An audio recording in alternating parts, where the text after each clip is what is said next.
எல்லோருக்கும் வணக்கம் நண்பர்களே. இந்த பதிவில் நம்ம என்ன பார்க்க போகிறோம் அப்படின்னா, ஒவ்வொரு கோயிலுக்குமே ஒவ்வொரு சிறப்பு இருக்குங்க. அந்த வகையில் சமயபுரம் மாரியம்மன் கோவிலோட சிறப்பு என்ன, அது மட்டும் இல்லாமல் அங்கே போய் வழிபடுறதுனால என்னென்ன பலன்கள் நமக்கு கிடைக்க போகுது அப்படிங்கிறத பற்றி இந்த வீடியோவில் ஃபுல்லாக பார்க்கலாங்க.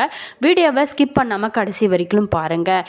இந்த கோவிலானது தமிழ்நாட்டில் திருச்சிராப்பள்ளிக்கு வடக்கே காவிரியின் வடகரையிலிருந்து சுமார் 15 கிலோமீட்டர் தூரத்தில் உள்ள மாரியம்மன் கோயிலாகும். இந்த கோவிலில் மூலவரான மாரியம்மன் 8 கைகளுடன் தலை மாலை கழுத்தில் சர்ப்ப கொடையுடன் 5 அசுரர்களோட தலைகளை தன்னோட காலால் மிதித்து தனது சிம்மாசனத்தில் வீற்றிருக்கும்படி இருக்கிறாரு. பெருவளை வாய்க்கால் மற்றும் மேற்கே உள்ள மாரி தீர்த்தம் தெப்பக்குளம் இந்த கோயிலோட தீர்த்தங்களாக சொல்லப்படுதுங்க. இந்த கோயிலோட தலமரம் வேப்ப மரம்னு சொல்லப்படுது. அம்மனை வழிபட தமிழகம் மட்டும் இல்லாமல் வெளி மாநிலங்களும் பிற நாட்டு சுற்றுலா பணிகளும் வராங்க. செவ்வாய் மற்றும் வெள்ளி மற்றும் ஞாயிறு கிழமைகளில் சித்திரை தேர் திருவிழா, ஆடி வெள்ளி பூச்சொரிதல் விழா போன்ற விழா கோலங்களிலும் கூட்டம் அதிகமாகவே இருந்துட்டு வருது. ஆடி மாதத்தில் எல்லா வெள்ளிக்கிழமைகளிலும் கூட்டம் கட்டுக்கடங்காத அளவுக்குள்ள இருக்கும். குறிப்பாக ஆடி கடைசி வெள்ளிக்கிழமை மிக சிறப்பாகவும் கொண்டாடப்படுவாங்கன்னு சொல்லலாங்க. இந்த கோயிலுக்கு நம்ம போகிறதுனால என்ன பலன்கள் இருக்குது அப்படிங்கிறத பற்றி இந்த வீடியோவில் ஃபுல்லாக பார்க்கலாங்க. வீடியோவை ஸ்கிப் பண்ணாமல் கடைசி வரைக்கும் பாருங்கள். வீடியோ பிடிச்சிருந்தா லைக் பண்ணுங்கள், கமெண்ட் பண்ணுங்கள், ஷேர் பண்ணுங்கள். இதுபோல் தகவல்களை தெரிஞ்சுக்கணுன்னா மறக்காமல் நம்ம சேனலை சப்ஸ்கிரைப் பண்ணி வச்சுக்கோங்க. கூடவே பெல் ஐக்கானையும் கிளிக் பண்ணிட்டு வாங்க வீடியோக்குள்ளே போகலாம். தற்போது சமயபுரம் மாரியம்மன் கோவில் இருக்கும் இடத்தை கண்ணனூர் என அழைக்கப்படுகிறது. இந்த கண்ணபுரம் விக்கிரமபுரம் மகாலிபுரம் என்றும் அழைக்கப்படுதுங்க. இது ஒரு சோழ மன்னர் தன்னோட தங்கைக்கு சீதனமாக ஒரு நகரையும் கோட்டையும் உருவாக்கி கொடுத்த இடமாக சொல்லப்படுது. பிற்காலத்தில் பாண்டிய மன்னர்களோட படையெடுப்பால் அவை அழிந்து வேம்புக்காடாக மாறியதாகவும் தொடர்ந்து அங்கு அம்மன் கோயில் உருவானதாகவும் சொல்லப்படுறாங்க. வைணவி என்ற மாரியம்மன் சிலை ஸ்ரீரங்கத்தில் இருந்தது. அதன் உக்கிரம் தாங்க முடியாமல் போனதுனால அங்கிருந்த ஜீயர் சுவாமிகள் அந்த சிலையை அங்கிருந்து அப்புறப்படுத்த ஆணையிட்டாங்க. அவர்களுடைய ஆணைப்படி வைணவியின் சிலையை அப்புறப்படுத்த வந்தவங்க வடக்கு நோக்கி சென்று சற்று தூரத்தில் தற்போதுள்ள இனாம் சமயபுரம் என்னும் இடத்துல இளைப்பாறினாங்க. பிறகு அதனை எடுத்துக்கொண்டு தென்மேற்காக தற்போதுள்ள மாரியம்மன் கோயில் அமைந்துள்ள கண்ணனூர் அரண்மனை மேட்டில் வைத்துவிட்டு சென்றாங்க. அப்போது காட்டு வழியாக சென்ற வழிப்போக்கர்கள் அந்த சிலையை பார்த்து அதிசயப்பட்டு அக்கம் பக்கத்தில் இருந்த கிராம மக்களை கூட்டி அதற்கு கண்ணனூர் மாரியம்மன் என்றும் பெயரும் வழிபட தொடங்கினாங்க. அக்காலகட்டத்தில் விஜயநகர மன்னர் தென்னாட்டோட மீது படையெடுத்து கண்ணனூரில் முகாமிட்டாங்க. அப்போது மாரியம்மனை வழிபட்டு தாங்கள் தென்னாட்டில் வெற்றி பெற்றால் அம்மனுக்கு கோயில் கட்டி வழிபடுவதாக சபதம் எடுத்துக்கொண்டாங்க. அப்படியே அவங்க வெற்றி பெற்றதுனால கோயிலையும் கட்டி கொடுத்தாங்க. விஜயரங்க சொக்கநாத நாயக்கர் காலத்தில் போவு 1706 அம்மனுக்கு தனியாக கோயில் அமைச்சாங்க என்று வரலாறும் சான்றுகள் சொல்லப்படுது. சுமார் 400 ஆண்டுகளுக்கு முன் தோற்றுவிக்கப்பட்ட கண்ணனூர் மாரியம்மன் கோயில் இன்று சமயபுரம் மாரியம்மன் கோயிலாக மாறி ரொம்பவும் புகழ்பெற்று சிறப்பாக விளங்குதுன்னு சொல்லலாங்க. அம்மனை வழிபட தமிழகம் மட்டும் இல்லாமல் வெளி மாநிலத்திலிருந்தும் பிற சுற்றுலா பயணிகளும் ரொம்பவே சிறப்பாக வருகை தராங்கன்னு சொல்லலாம். இந்த கோவிலோட தலை பெருமையாக கிருஷ்ணவதாரத்தில் தேவகியின் குழந்தையாக கிருஷ்ணனும் யசோதையின் குழந்தையாக மாயாதேவியும் அவதரித்தாங்க. பிறகு அந்த இரு குழந்தைகளுமே இறைவன் விருப்பத்தினால இடம் மாறின.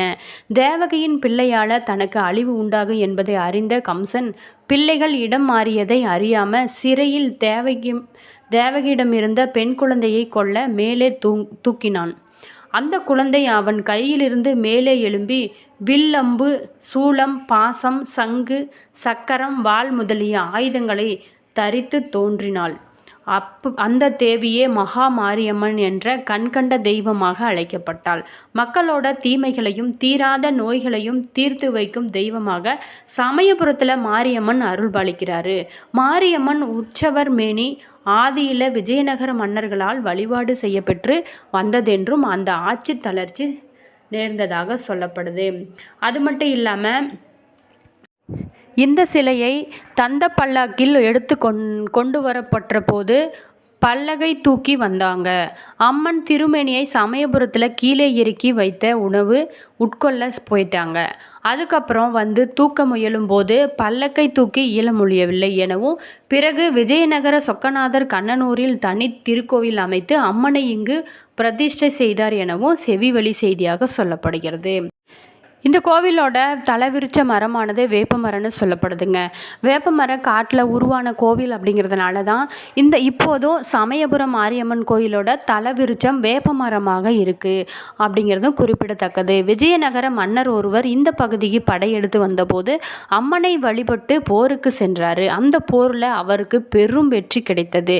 அம்மனை வழிபட்டதுனால தான் நமக்கு கிடைத்தது வெற்றி அப்படின்னு சொல்லி நன்றி கடனுக்காக அப்போது உருவாக்கப்பட்டது தான் சமயபுரம் மாரியம்மன் கோவில் என்று சொல்லப்படுது.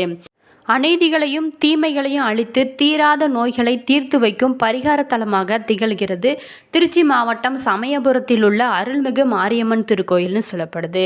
அம்மன் வழிபாட்டில் முதன்மை பெற்று விளங்கும் இந்த திருக்கோயிலானது காவிரியின் வடகரையில் திருச்சி சென்னை தேசிய நெடுஞ்சாலையில் திருச்சியிலிருந்து சுமார் 15 கிலோமீட்டர் தொலைவில் சிறப்பாக அமைக்கப்பட்டிருக்காங்க. மகாவிஷ்ணுவின் தசாவதாரத்தில் கிருஷ்ணர் அவதாரம் முக்கிய இடத்தை வகிக்குது. இந்த அவதாரத்தில் தேவகியின் குழந்தையாக கிருஷ்ணனும் யசோதையின் குழந்தையாக மாயாதேவியும் அவதரித்தாங்க. அந்த இரு குழந்தைகளுமே இறைவனோட எண்ணத்தால் இடமாற்றம் செய்யப்பட்டாங்க. இதனை கம்சன் அறிந்து கொண்டாலும் குழந்தைகள் இடமாற்றம் செய்யப்பட்டிருப்பதை அறிய இயலாதவராகினான் சொல்லப்படுதுங்க. குழந்தை கொல்ல துணிந்த கம்சன் தேவகியின் அறைக்கு சென்று குழந்தையை தூக்க முற்படுகிறான். ஆனால் அருகில் நெருங்க முடியாதபடி அந்த குழந்தை தன்னோட உண்மையான அவதாரத்தை காட்டி நின்றது.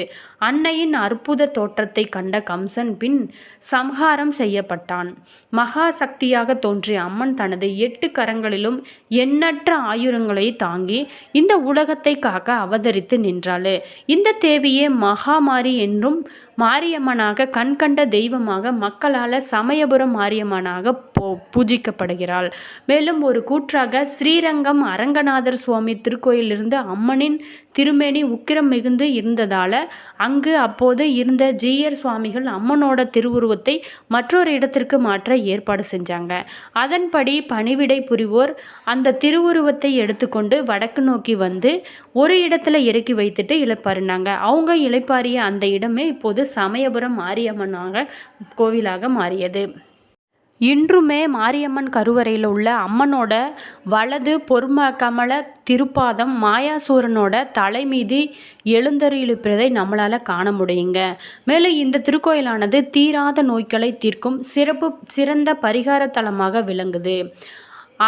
ஆகம சிற்ப வாஸ்து சாஸ்திரங்களுக்கு ஏற்ப அருள்மிகு மாரியம்மன் திருக்கோயிலை அமைச்சிருக்காங்க. இது செழிப்பையும் வளத்தையும் உணர்த்துவதாக சொல்லப்படுது. கோயில் முகப்பில் உள்ள நீண்ட பெருமண்டபம் பார்வதி கல்யாண மண்டபம் என அழைக்கப்படுகிறது. 3 திருச்சுற்றுகளை கொண்ட இந்த திருக்கோயிலின் கிழக்கில் உள்ள சன்னதி தெருவில் அருள்மிகு விநாயகர் திருக்கோயிலும் தெற்கில் அருள்மிகு முருகன் திருக்கோயிலும் சிறப்பாக அமைக்கப்பட்டிருக்காங்க. தேரோடும் வீதியின் வடக்கே மீண்டும் ஒரு விநாயகர் கோவில் அமைக்கப்பட்டிருக்காங்க. மேற்கில் அருள்மிகு ராஜகோபால சுவாமி பிரதிஷ்டை செய்திருப்பது மற்றொரு சிறப்பாக சொல்லப்படுகிறது. திருக்கோயிலோட 2ஆம் திருச்சுற்றில் அருள்மிகு விநாயகர் சன்னதி, நவராத்திரி மண்டபம், அபிஷேக அம்மன் சன்னதி, யாகசாலை, தங்கரத மண்டபம் உள்ளவற்றை அடங்கியிருக்கு. 2ஆம் திருச்சுற்று முடிவடைந்ததுக்கு அப்புறம் உள்ளே சென்றால் கொடிமரம், பலிபீடம் ஆகியவற்றையும் நம்மளால் பார்க்க முடியும்.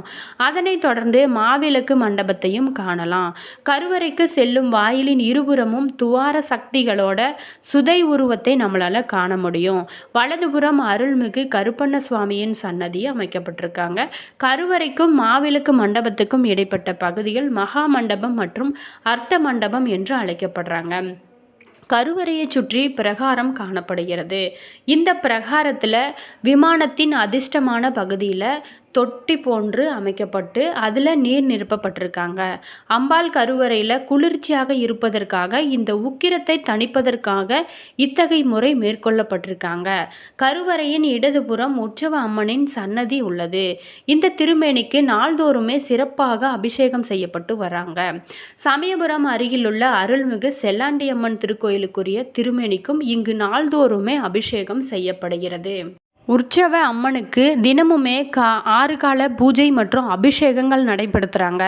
காலை 7:30 மணி மற்றும் மாலை 5:30 மணி செய்யப்படும். அபிஷேக தீர்த்தம் வடக்கு பிரகாரத்தில் பக்தர்கள் மீது தெளிக்கப்படுகிறது.